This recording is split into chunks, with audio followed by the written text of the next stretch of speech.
Hi friends, in this video I will quickly explain touchscreen panel of Philips Airfryer NA231.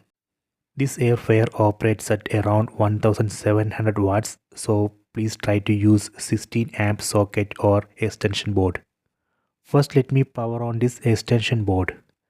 You can also find power on off button on the touchscreen panel.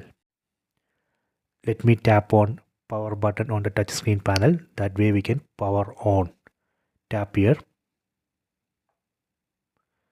You can see light on the display. That means right now this air fryer is ready to use. If you tap again, you can turn off. See, that is a power button on the touch screen panel. Here you can see the temperature button. Tap there. After that we can adjust temperature using these two buttons. We can decrease or increase temperature. We can increase maximum up to 200.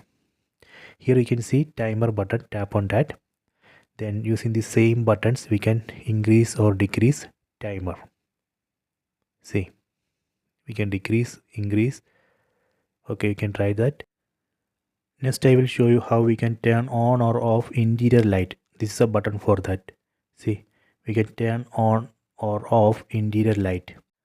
Next I will show you how we can start or pause the air fryer. This is a button for that. We can use this button to start or pause. Let me turn off. See, these are the touchscreen buttons on the Philips Airfryer NA231. Please try this. I hope you have enjoyed this video. Please subscribe this channel.